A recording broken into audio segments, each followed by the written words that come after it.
Aquí está ya don Walter Araujo y toda la verdad para el programa del análisis político. Don Walter, bienvenido. Gracias, buenos días Natán, buenos días a la audiencia, aquí listos y preparados. Hay bastante que comentar esta coyuntura semanal. Sí. Viene inmediatamente y empieza ahí medio a sumar la cabeza los intereses partidarios electorales de este nefasto personaje, el doctor Montoya Argüello, Presidente del Colegio Médico. Presidente del Colegio Médico. Que eso de colegio no tiene nada, si ese es un club social que sirve para tomarse los tragos y armar campañas electorales, políticas y partidarias, ahí pasan en el asunto que tienen, que es otra cosa, la Asociación de Ahorro Préstamo Comédica, ahí tienen como tienen los arquitectos, como tienen, pero ahí echándose los cachimbazos y conspirando. Este grupo, desde Julio Gamero Quintanilla, que aquel vicepresidente de la Asamblea de Arena, desde entonces, y yo me consta porque yo estaba ahí y me daba cuenta, no, hoy pongamos a fulano de tal, apoyemos la planilla porque esta planilla es 100% del partido.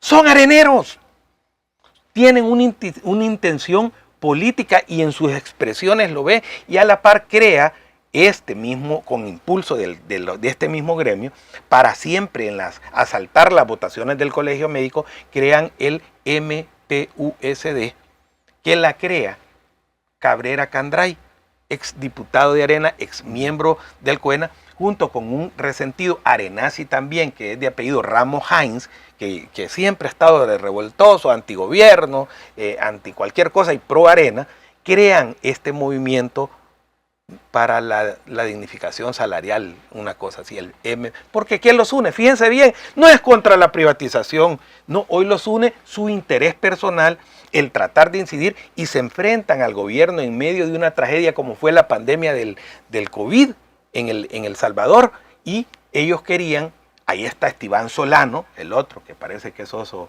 de esos perezosos, que le gusta que le digan Iván Solano Leiva, aparece junto con aquel otro señor robusto, panameño, el doctor panameño, que son títeres de Arena y de su interés personal. Estos son los que querían que se abriera el país y ellos vender las vacunas contra el COVID como venden a los laboratorios, como el de Cristiani y la droguería Santa Lucía. Llega la gente y ahí estoy recibiendo yo las quejas en mis cuentas, en donde la gente me pone, fíjese que llegué donde el doctor fulano de tal, ahí puso uno en el caso de Solano Leiva, llego entonces con mi niña y de la noche sin examen ni nada, tiene que ponerles esta vacuna, $375 cada vacuna. ¿Por qué? Porque les dan comisión. Les dan comisión porque desde los ¿cómo se llama? Las clínicas privadas o los hospitales privados donde atienden a la gente que en su necesidad de salud, lo que hacen es explotar comercialmente este pequeño grupúsculo, no son todos los médicos, es un pequeño grupúsculo que tiene intereses mercantiles, tiene intereses privatizadores, tiene intereses para los cuales el pueblo lo repudia. Eso es lo que ha pasado. Y luego pasa el incidente, cronológicamente, fíjate que eso de las estudiantes ya estaba superado. Sí. Vino Paco Flores, como yo era presidente de la Asamblea y presidente del partido, vino y nos convocó a Capres. Ahí en San Jacinto, todavía no había pasado el terremoto, ahí era casa presidencial, viene y nos convocó y me acuerdo, iba el ministro de la Defensa, el ministro de Seguridad, el director de la Policía Nacional Civil, ahí estaba Mauricio Sandoval, el organismo de inteligencia del Estado, me convocó a mí como presidente de la Asamblea y fundamentalmente como presidente de Arena. Fíjate que en esa reunión vienen y hablaron, que ya era todo, aquí es, lo hacemos o no, y por eso hablo de adentro y sé las intenciones. Ahorita mejor, así tomamos, dijo Paco, me acuerdo, presidiendo, aquí tomamos y los que personajes, pónganle nombre al cargo, que estaban en ese momento, que me desmientan a mí, si es mentira lo que digo, dijo, así de una vez, tronamos esta babosada, dijo Paco Flores, presidente de la República en ese momento, y lo sacamos a todos de los hospitales y tomamos los hospitales y hacemos esto. O sea, las marchas como argumento para privatizar. Y usted pica, le dijo a la pica Escobar, que era del seguro, no, era la directora del Seguro Social. Sí, es cierto. Entonces agarre el mando y ahora se saca este sindicato de una vez por todas y le vamos a entrar con todo. la gente no sabe a veces quién es uno, ni lo que uno juega en los roles y en los papeles que le corresponde. Yo los oí, escuché y había agarrado efervescencia, todo aquello, ya iban al operativo y que había que hacer, que de una vez por todas se iba. Y luego seguimos con lo de transporte y nos tomamos todas las unidades, o sea, todo, y entramos de lleno en esto. Y además ya están listos los empresarios, dijo, que van a asumir el rol de traer las unidades, ya están las empresas. Habían unos que están allá por el estadio Cuscatlán enfrente, que ya iban a comprar con los buses, que fue precandidato también seleccionado, se acuerda de los nombres de Arena, que querían que fuera presidente, uno de ellos. Ministro de Obras Públicas. De Obras Públicas y del Fondo del Milenio. Ahí todo eso es verdad, ya tenían listo y el otro grupo empresarial que queda allá enfrente del Camino Real y que así, ya estaba listo para caerle a las cosas del país, del pueblo, a lo público. Y hablaron, y vine yo no sé cómo, pero usted lo escuchaba. Uno se agarra de valor, porque le toca de otra, en medio de toda esa efervescencia, o la privatizadora, fuerza bruta, estúpida e irracional. Y les dije yo dispensen que voy a discrepar, señor presidente, le dije de esto, pero lo que usted va a tener, ya no solo los médicos en la calle, va a tener, si hace una acción de este tipo, va a tener a el pueblo en la calle junto a los doctores, y lo va a tener de una forma que no se había visto desde 1980. A mí me la cara que puso la pica, me acuerdo, ¿verdad? Y esta señora, le dije yo, señor, pues disculpe, señora directora del Seguro Social, debería de ser más prudente, porque usted ha enardecido estos ánimos en estar ya dibujando este diseño que es asunto del presidente, si se lo propone a la asamblea, al país, a lo que se lo proponga, pero yo les aseguro que este gobierno está tan debilitado popularmente porque gracias a Dios había venido el encuestador y estaba Manuel Meléndez, el publicista de Paco Flores, y con Mauricio Sandoval tenía las informaciones. Había decaído la popularidad de Paco Flores después de la elección. Fíjate lo normal, el año de gracia, ni de eso gozó Paco Flores, si acaso me ponen una demanda. Y que no es cierto que el doctor Montoya Argüello es de Arena, ahí no está, con cachucha, encapuchado en la campaña, que el MPUSD apoyó la campaña de Carlos Calleja, ahí están los centenares de tweets que pusieron durante la campaña de Calleja. Que no es cierto que estas doctoras trataron de una forma nada empática ni nada profesional a las personas que iban a llegar a ser atendidas en el hospital. Que no es cierto, ante los indicios evidentes, que a una mujer por hacerle una cesárea le quitaron el intestino y perdió la vida y no pudo ver a su hijita. Que no es cierto, acaso, que un grupo de 12 o 13 con otras del sector de salud salieron frente al Hospital Rosales y dejaron de atender a los pacientes. ¿Cuál calumnia? ¿Cuál difamación? ¿Cuál injuria? Demándenme. Que no es cierto que me llega a mis cuentas personales todas las tropelías que hace el doctor Argüello Montoya, Solano y panameño, de las denuncias de cómo atienden a su población de pacientes privados. Que no es cierto, si la gente es la que está hablando, aquí no hay mentiras, aquí lo que hay es la indignación popular del pueblo contra estos, y hay personas, óigase bien, que si a mí nada me cuesta quedarme callado, yo sigo hablando de política, de ver cuántos diputados van a sacar nuevas ideas, de decir y sacarle y mostrarle al pueblo. Vea que no era mentira que Eduardo Linares, director del organismo de inteligencia del Estado, hoy le puedo decir con toda propiedad, ladrón, rata, o sea, porque quedó demostrado que se robó más de $270,000 del Estado. O sea, ya vamos a hablar de eso, porque pero allá chicas, pudiera yo. Igual chicas también. Ya cayó. La sentencia. Ya le aceptaron, ya va a caer. Ya le aceptó la Cámara a la Fiscalía las pruebas de enriquecimiento. Va por ese camino, y Medardo y Lorena Peña y todos ellos. Pero, si yo que hablar tengo, pero ¿por qué me voy a poner entonces esta carga más? Porque no es fácil estarse. Si aquí estamos dando contra una mafia, estamos luchando contra una mafia, ¿para qué hacerlo? Porque yo pienso en el pueblo, porque pienso en mi padre y mi madre que ya murieron y que fueron víctimas en determinados momentos de esta mafia de desatención y de crueldad contra los pacientes. Pero reconozco al mismo tiempo, como lo hice después del fallecimiento de mi padre, el profesionalismo que tuvieron los médicos que lo atendieron en el Seguro Social. El presidente Bukele puso un crackdown, dice la frase en inglés, un corte de caja al decir lo siguiente: primero vamos a poner un alto en esto, agarrando a los criminales y metiéndolos en la cárcel.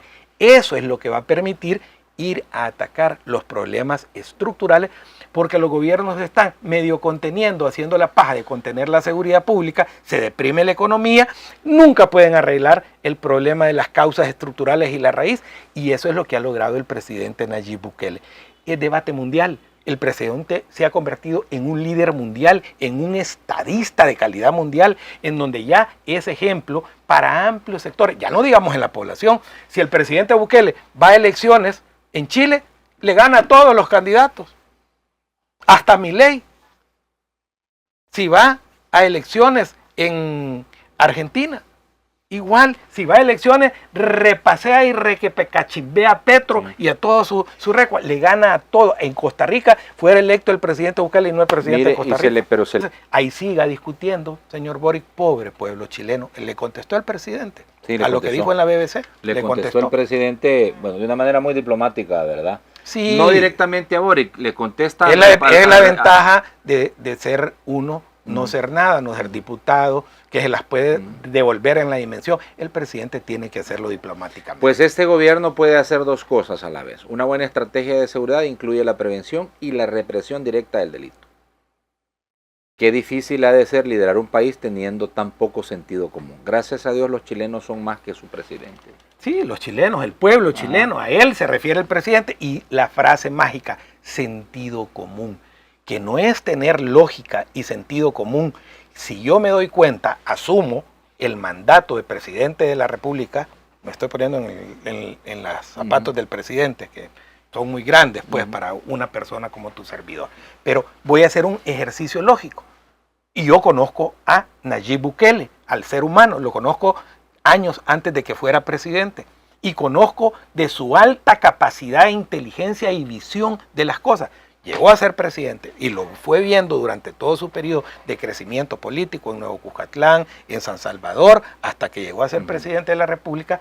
Él vio el fenómeno, dice, y ve el fenómeno y en sentido común dice: lo primero que voy a hacer es crear un plan en el cual voy a retomar y quitarle el mando a las pandillas. Sentido común. Y ojo lo difícil que fue, porque ahí en ese momento en el que él lanza las primeras fases del plan control territorial, el control de la Asamblea Legislativa estaba en manos de una oposición. De la oposición. Y a pesar de eso, toma el control, desarticula, debilita una estructura de crimen organizado que se manejaba desde los centros penitenciarios. El pueblo lo entiende, este pueblo brillante, sabio, inteligentísimo, el pueblo lo entiende y dice: vamos, si tomó el centro, en sentido común, en lógica, este va a ganar la guerra. ¿Qué le tengo que dar yo? Las herramientas. Juan Pueblo, hoy me voy a los zapatos de Juan Pueblo. Ya los topó en los penales, porque todos sabíamos que ahí estaba el centro neurálgico que daba las órdenes de extorsionar, de matar y de seguir esta guerra que tenían las pandillas terroristas. ¿Qué hace el pueblo en su inteligencia? No, le voy a dar el instrumento al presidente Bukele y le da 56 diputados. Y ahí equipamos la policía, entramos en la segunda fase y vamos a avanzar. Siempre, porque la AP se adelanta a la decisión del juez y fustiga a la fiscalía por pedir se revisen las medidas contra un pseudo periodista que no es periodista, es un activista político del FMLN. Ahí está en las actividades junto a los del FMLN. Está en actividades junto a Paolo Luer, todo el pueblo lo ha visto. Está en actividades... Eso no lo sabía yo. No, si hay fotografías. El tipo es un activista, no es ningún periodista. Hoy con decirte periodista comunitario, ¿y por qué es periodista comunitario? Es un agitador social del FMLN. Entonces viene y con la misma camisa. ¿Y quién está a la par? Fíjate esto, ¿quién está a la par? Con la misma después de hincarse, porque les encanta revolcarse en el pavimento, así allá como en la salida allá a la salida de la asamblea y de los juzgados, se hinca y viene y hace la gran payasada. ¿Quién está a la par? Uno de los Martínez Dahuizón, que supuestamente andan asilados políticamente en México. Es mentira lo del tal asilo. Van y pasan la mayor parte en El Salvador, andan libremente, y para dar la conferencia en Infoave y en todas esas cosas para decir desde México, aquí en el asilo político, si aquí pasan esos chabacanes chupando porque no hayan donde encontrar, son los últimos que están en la Tutunichapa siempre con sus amigos que quedan de aquellos evidentes dealers, rastreadores, aquí viven, no está el asilo político, son estrategias políticas para ellos, es que ellos todavía siguen soñando que va a venir lo que le llaman comunidad internacional y va a venir el 1 de junio, no, el 4 de febrero, y el 4 de febrero a las 8 de la noche, como va a ser tan contundente la cachimbiada electoral, tan grande, de un 80-90% a favor del presidente, entonces ellos sueñan y aspiran que con toda esta paja que están montando, va a venir entonces y van a empezar los gobiernos. Desconozco al presidente Bukele, eso no va a suceder, porque aquí están el gobierno, el embajador del país más poderoso del mundo, ahí no está. Sí. Trabajando con el gobierno. Todos los embajadores de todos los países aquí no están trabajando con el gobierno. Y van a ir a observar un proceso electoral que eso le da la misma validez al proceso electoral, la participación política de la oposición, que no hay un candidato de oposición. ¿Cuántos hay? 4. Ahí tienen a Zoilo Cleto, tienen a Luis Parada, ex militar, tiene al Chino Flores. Ya salió ahí el doctor. Y hoy el doctor Argueta, Javier Argueta de San Miguel con Lito Montalvo que lleva de forma. 4 candidatos. Eso es un proceso democrático el cual está viviendo el país.